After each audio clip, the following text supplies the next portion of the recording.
Nesse vídeo nós vamos falar sobre a queda da taxa Selic, que não veio em 0,5%, veio em 0,25%. Isso aqui pode causar queda nas ações, mas a gente tem que entender mais isso com calma, tá? Já vamos falar sobre isso.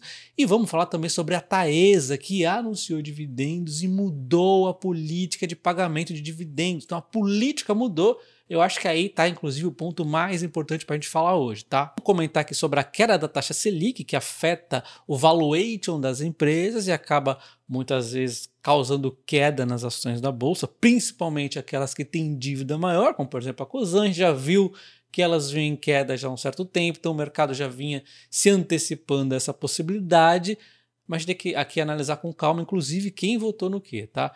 Então, primeiro ponto, né? Até pouco tempo atrás nós tínhamos expectativa da taxa de juros chegar a 9,5% ali no fim do ano. Depois o Campos Neto ali veio dizer que ele estava até ok com a inflação no momento. Eu cheguei a fazer um vídeo, né? Mas a preocupação dele era mais à frente, porque tinha que convergir a inflação ali para a meta. E ele havia comentado que também estava observando o exterior, o cenário do exterior, né, onde a inflação ali nos Estados Unidos, por exemplo, está resistente, né? E diante de tudo isso, existia a expectativa do mercado de repente, ele não reduzir a taxa de juros do Banco Central em 0,5 pontos percentuais. Só que isso aqui foi aumentando gradativamente, mudando a opinião do pessoal, até que nessa semana começaram aqui a acelerar, achando que a queda da taxa de juros realmente não iria acontecer em 0,5%, e hoje tem a confirmação da queda da taxa de juros caindo apenas 0,25 pontos percentuais. Isso pode causar impacto na Bolsa, só que também pode não ser tão grande impacto, pode ser apenas pontual e depois elas se recuperarem. Por quê? Porque nós já vimos que as empresas já vinham caindo antes disso. Você via quanto tempo que a Cosan vinha ali caindo com o medo disso poder acontecer. Óbvio, tem toda a macroeconomia, mas tem muito por conta dessa questão da taxa de juros, tá? Então, olha só, essa desaceleração da taxa de juros deve agora fazer todo mundo precificar a inflação, não mais para 9,50, né? Agora para 9,75. Pelo menos. Só que tem outro ponto. O Banco Central dessa vez ficou desunido, ficou dividido, né? Assim como o Brasil, esquerda contra direita. O pessoal da esquerda aqui, indicado pelo governo atual, votou para cair a taxa de juros apenas 0,25 pontos percentuais. E entre eles está aqui o Galípolo, o possível novo presidente aqui do Banco Central, quando o Campos Neto sair, né? Então, isso aqui pode mostrar o Banco Central meio dividido, que pode levar eles aí a mexer nessa curva da taxa de juros no ano que vem, e aí já começa a discussão nem mais ser tanto só a taxa de juros, e sim você começar a perder o rumo aqui, né? Você imagina começar o Brasil a ganhar inflação novamente. Isso aqui é um perigo, né? Então a gente está de olho não só que a taxa de juros desacelerou a queda, como também no futuro isso aqui pode dar uma bagunça na economia brasileira. O Banco Central ele foi bem seco aqui na análise. Ele chegou a dizer que sim, existem riscos para a inflação desacelerar, mas também existe risco dela voltar a ganhar força, né? E existe aqui um cenário de incertezas, e a conjuntura atual, caracterizada por um estágio de processo desinflacionário, tende a ser mais lento. As expectativas de inflação estão desancoradas ali na meta, né?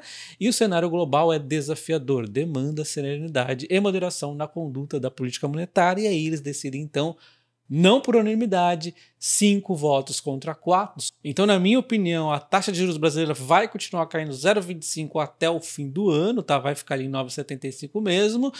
E o grande problema também é que essa divisão aqui entre o Banco Central vai causar riscos de curto/médio prazo para o Brasil, devido aí essa mudança da direção que vai acontecer, levando agora um Banco Central mais aqui alinhado com o governo, podendo fazer essa taxa de juros aqui, causar inflação, enfim, né? É uma discussão para outro momento, mas é um risco aqui de curto/médio prazo que a gente está visualizando aqui, que eu estou achando pelo menos.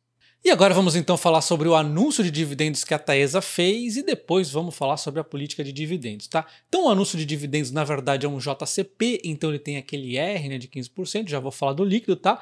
Mas a empresa anunciou aqui 14 centavos para TAE 3,4, 42 para TAE 11, está aqui a data de pagamento é 27 de junho, a data com dia 13 de maio, vamos ver como é que fica isso aqui então, né? Quem tiver as ações dia 13 de maio vai ter direito, então, a receber os dividendos no dia 27/6, sendo 36 centavos praticamente para a TAE 11, líquido de R, e praticamente 12 centavos para a TAE 3 e 4, também líquido de R, dando aqui praticamente o mesmo dividendo para todas elas, 1%, né? Então, tendo as ações nesse dia, dado o valor atual das ações, é 1% de yield que estaria recebendo, né? Só para título de exemplo, se você quer ganhar R$ 1.000 de dividendos da Taesa de uma só vez, você teria que ter, então, aproximadamente aqui R$ 100 mil investidos, né? Mas estou falando apenas de um anúncio. Mas enfim, a empresa mudou a política de dividendos, tá? Vamos dar uma olhada. Então, olha só, finalmente a Taesa anuncia que vai mudar a sua política de dividendos agora, utilizando então o lucro líquido regulatório para definição dos dividendos. Este é o real lucro da empresa, na verdade, né? O outro lucro é meio que um lucro contábil ali, né? O lucro IFRS. Não é adequado a gente usar, inclusive. Desde o início do canal, eu venho alertando aqui para o pessoal sempre avaliar as empresas, olhando o EBITDA regulatório, o lucro regulatório, quando a gente fala aqui de transmissoras, na verdade, e a confusão aqui foi diminuindo ao longo do tempo, né? Com a própria Alupar focando muito nisso, explicando, a Taesa também, mas os dividendos da Taesa continuavam desalinhados com a realidade ali, né? Enfim, agora ela muda para o lucro líquido regulatório. Então, para o ano exercício 2024, a proposta de dividendos vai ser um payout menor, 75% do lucro líquido regulatório, né? Mas isso aqui eu acho que é mais a fase de transição, porque logo na sequência ela fala que a partir do exercício de 2025, a intenção da companhia é propor proventos de 90% a 100% do lucro líquido regulatório. Então, olha só, a intenção da companhia propor também não está definido, né?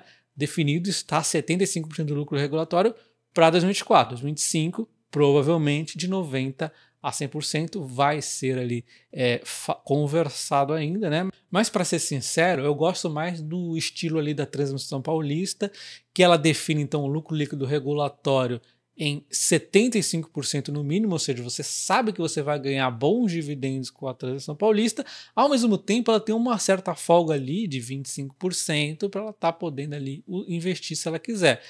Então eu acho que assim, se a Taesa quiser manter os 75%, é melhor na minha visão até, né?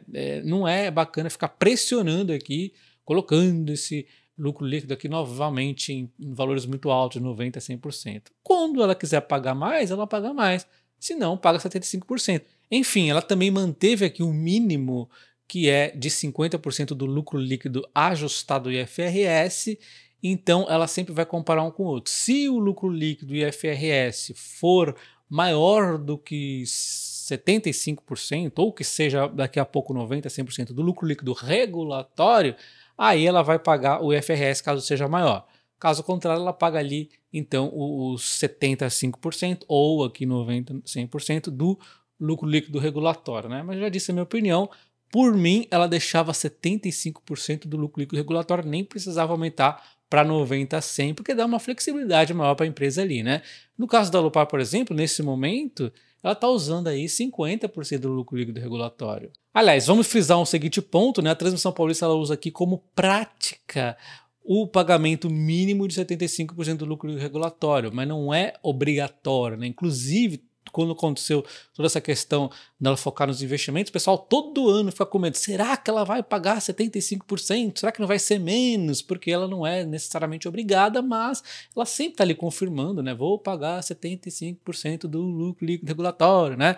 E aí, quando ela está numa situação mais tranquila, ela paga 90%, 95%, 100%, né? Voltando aqui para a Taesa, olha o que acontece com o lucro IFRS da empresa. Ele dispara, depois ele despenca, ele fica aqui muito suscetível, por exemplo, aos índices inflacionários. Vamos dizer da seguinte forma, meio porca, mas só para você ter uma noçãozinha. É como se o lucro líquido do IFRS sofresse aqui uma marcação mercado, tá?